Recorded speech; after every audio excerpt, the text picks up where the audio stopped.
Bonjour tout le monde. Aujourd'hui, on va continuer ensemble la deuxième partie de la révision de la partie de l'électricité. Euh, on a en fait deux thèmes de très importants, l'intensité du courant électrique, I, et la tension électrique. Commençons ensemble par l'intensité du courant électrique. Qu'est-ce que ça veut dire, intensité du courant électrique? Euh, Tout simplement, le courant électrique, c'est quoi exactement? Ce sont juste des charges électriques qui circulent dans un conducteur. Un conducteur, c'est-à-dire un fil, une lampe, un moteur.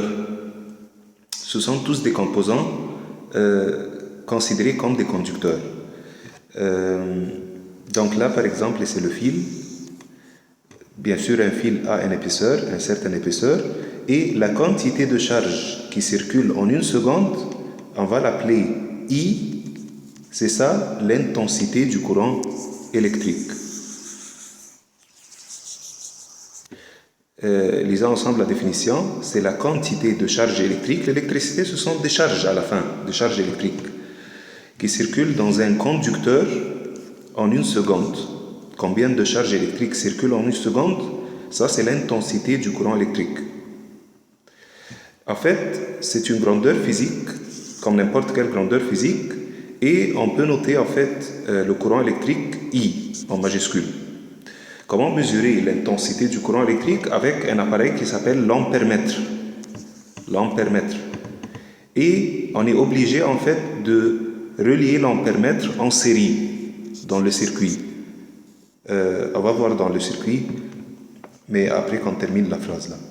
Elle s'exprime en ampères, c'est-à-dire quoi? Quand je mesure un courant électrique, la valeur mesurée, ça va être en ampères. Comment noter l'ampère avec A majuscule? Là, c'est un petit circuit. On a un générateur, une pile de 5 volts. Ça, c'est la source d'énergie électrique. Et on a branché en fait l'ampèremètre en série dans le circuit. Qu'est-ce que je fais alors? Je dessine un cercle. Ça, c'est pour juste illustrer l'ampèremètre. Je dessine quoi? Je dessine un cercle. Je mets en fait la lettre A dedans. Puis je mets quoi? Je mets ma lampe en série avec l'ampèremètre. Je termine en fait les connexions. On a vu en fait sur l'ampèremètre que le courant électrique I est égal à combien? 100 milliampères. 100 milliampères. 1 milliampère est égal à 10 à la puissance moins 3 ampères. Très bien.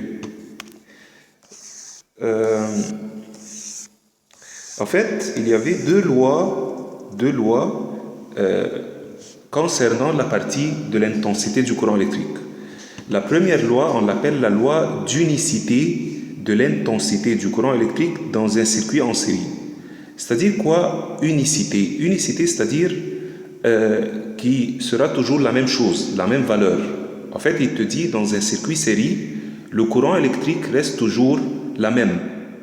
Reste toujours la même. Mais ça, c'est appliqué seulement dans un circuit en série. Regardons, là, j'ai deux dipôles, la lampe L1,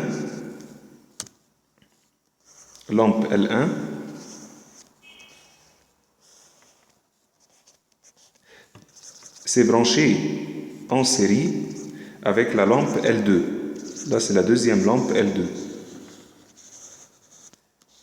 Les deux sont en série. Et nous, qu'est-ce qu'on veut faire? On veut juste savoir est-ce que la valeur du courant électrique change dans la boucle, dans la branche du circuit en série. C'est pour cela qu'on a branché en fait quoi? 2 ampèremètres. En fait, premier ampèremètre, ça se trouve là juste avant la lampe L1 pour mesurer le courant I1. Et deuxième ampèremètre, ça se trouve après la lampe L2 pour mesurer le courant I2. On a vu ensemble que le courant ne change pas. I1 est égal à I2 est égal à I. Donc, I, où est I? I, c'est en fait le courant là. Donc, si on déplace l'ampèremètre dans n'importe quelle place dans un circuit en série, on va trouver que la valeur de l'intensité du courant reste toujours la même. On appelle ça la loi d'unicité de l'intensité du courant dans un circuit en série. Donc, l'intensité du courant est la même en tout point du circuit. Ça, c'est la première loi concernant l'intensité du courant électrique. La deuxième loi, on l'appelle la loi d'additivité des intensités dans un circuit en dérivation. On parle là d'un circuit en dérivation. Qu'est-ce qu'on fait en fait? On ramène deux lampes, on les branche en dérivation. La lampe L1 et la lampe L2. Comme vous voyez là, j'ai deux branches dérivées et bien sûr une branche principale. Comme j'ai dit la dernière fois, la branche principale, c'est la branche où se trouve la batterie. Alors ça commence de ce point-là, tout ça jusqu'à ce point-là. Ça, c'est la branche principale. Et deux branches dérivées où se trouve la lampe L1 et L2. Qu'est-ce qu'on a fait? On a ramené deux ampèremètres et on les a branchés en série avec la lampe L1 ou L2. Premier ampèremètre, deuxième ampèremètre. Okay? Et on a mis aussi un autre ampèremètre dans la branche principale. Le courant dans la branche principale, on va l'appeler I. En fait, qu'est-ce qui se passe? Le courant électrique I se partage en deux courants électriques dans ce nœud-là. Nœud, c'est-à-dire point. Ça, c'est le nœud. Alors, il se partage en quoi? En deux courants, I1 et deuxième courant électrique, I2. On a vu ensemble, ou bien on a testé ensemble, et on a trouvé en fait que le courant I est égal à I1 plus I2. Donc, le courant I est égal à la somme des deux courants dérivés dans les deux branches dérivées, I1 et I2. Lisons ensemble la conclusion. L'intensité du courant dans la branche principale est égale à la somme des intensités du courant, ou des courants, dans les branches dérivées. Très bien. Deuxième point là, c'est sur la tension électrique, U, notez U. Mais qu'est-ce que ça veut dire en fait la tension électrique? Tout à l'heure, on a défini quoi? On a défini le courant électrique. On a dit le courant électrique, c'est une quantité de charge électrique, qui circule en une seconde.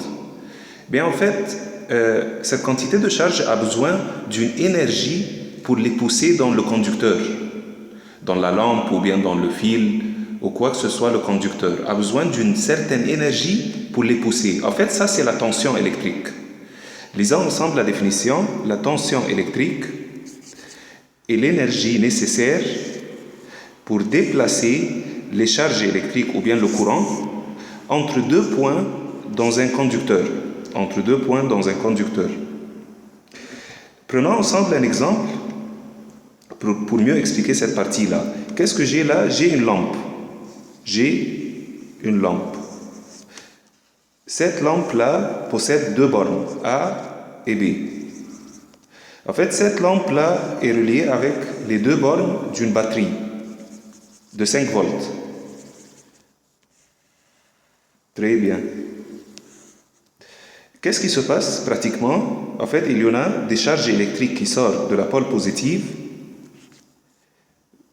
vers le point A, puis circulent à travers la lampe et sortent de l'autre côté et ça continue dans le circuit jusqu'à la pôle négative. Fais attention, qui a poussé ces charges-là? C'est la tension ou bien l'énergie fournie par la batterie. Fais attention, on a deux points A et B. En fait, le niveau d'énergie du point A ou bien UA, la tension de ce point-là, en fait, c'est 5 volts.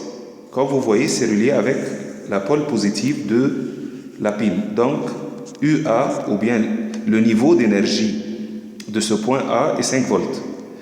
Le point B, en fait, le point B est relié avec la pôle négative de la pile. La pôle négative de la pile a une tension de 0. Donc, UB est égal à 0 volts. C'est par convention, toujours la pôle négative de la pile a une tension, ce point-là spécialement, a une tension de 0 volts. Donc, si on veut savoir UAB, c'est quoi UAB? UAB, c'est la tension, ou bien on va l'appeler maintenant la différence de niveau d'énergie, UAB, entre les deux points, ou bien les deux bornes de la lampe, est égal à UA moins UB. UA est égal à 5 volts, UB est égal à 0 volts, donc 5 moins 0, il va me donner 5 volts. En fait, il y en a une différence de deux niveaux d'énergie, où cette différence-là a poussé les charges dans la lampe. Si tu n'as pas compris, en fait, la tension électrique, c'est un petit peu compliqué, je sais, mais quand même, on va la considérer comme étant quoi? Une énergie qui pousse les charges électriques ou bien le courant dans un conducteur, tout simplement. C'est une grandeur physique, lisons ensemble, c'est une grandeur physique qui se note U, on note la tension U, et se mesure avec un voltmètre branché en dérivation. Fais attention, pour mesurer en fait la tension sur la lampe, on fait quoi? On branche un voltmètre en dérivation. L'unité de mesure de la grandeur physique ou bien de la tension, c'est V en majuscule, volt. Aussi, on peut appeler la tension électrique différence de potentiel. Comme on a appris en fait en chapitre 9 que le mot potentiel, c'est-à-dire niveau. Donc la tension électrique, c'est une différence entre deux niveaux d'énergie. Deux points ayant deux niveaux d'énergie différentes. Donc cette différence d'énergie, ou de niveau d'énergie, a poussé les charges électriques ou bien le courant dans le conducteur, dans la lampe. Donc une différence entre deux niveaux d'énergie dans le circuit, ça c'est le mot différence de potentiel, différence entre deux niveaux d'énergie dans un circuit. Fais attention, au lieu d'écrire en fait UAB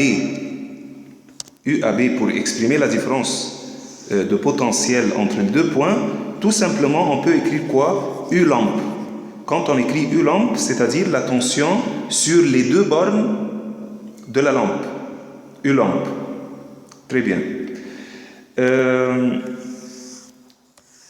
En fait, on avait deux lois, où ça c'est la partie la plus importante. Si tu n'as pas compris les détails, que ça veut dire une tension, je sais que c'est un petit peu compliqué pour des élèves en troisième.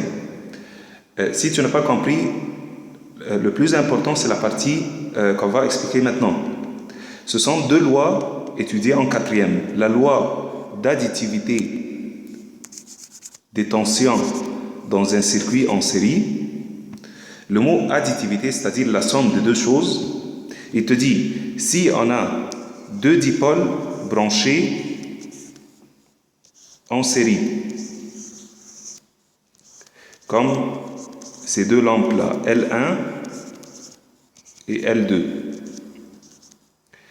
Et les deux, en fait, sont reliés avec une batterie, disons, de 6 volts. U est égal à 6 volts. Très bien. En fait, on peut brancher deux voltmètres pour mesurer quoi? Pour mesurer la tension sur les deux bornes de la lampe L1 et la lampe L2. On a remarqué en fait quoi? On a remarqué que U1 est égal à 3 volts parce que les deux lampes sont identiques. Et on a trouvé aussi que U2 est égal à 3 volts. Donc, la tension de la batterie qui est la tension U se partage entre les deux. On appelle ça la loi d'additivité des tensions dans un circuit en série. U est égal à U1 plus U2. 3 volts plus 3 volts est égal à 6 volts. Où cette tension, c'est la tension du générateur. Lisons ensemble, la tension aux bornes d'un ensemble de dipôles associés en série est égale à la somme des tensions aux bornes de chacun des dipôles. Deuxième loi, la loi d'unicité de la tension électrique dans un circuit en dérivation. Qu'est-ce qu'on a là? On a deux lampes. branché en dérivation avec une pile. Qu'est-ce qu'on a fait comme expérience? On a branché en fait deux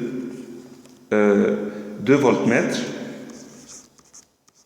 sur les deux lampes pour mesurer la tension entre les deux bornes de chaque lampe. Et aussi, en fait, on a mis un voltmètre pour mesurer la tension aux bornes du générateur. On a trouvé quoi? On a trouvé que la tension est toujours la même. Loi d'unicité de la tension dans un circuit en dérivation. U, là c'est U, c'est-à-dire la tension du générateur, est égale à U1. La tension sur la lampe L1 est égale à U2. Ça, c'est la deuxième loi concernant la tension, la loi d'unicité de la tension électrique dans un circuit en dérivation. Conclusion, la tension est la même aux bornes de différents dipôles branchés en dérivation. Et comme ça, on a terminé en fait la révision de la partie de l'électricité. À partir du cours prochain, on va commencer ensemble le chapitre sur la résistance électrique et la puissance électrique et aussi l'énergie électrique. Puissance, énergie et résistance. Merci et à la prochaine.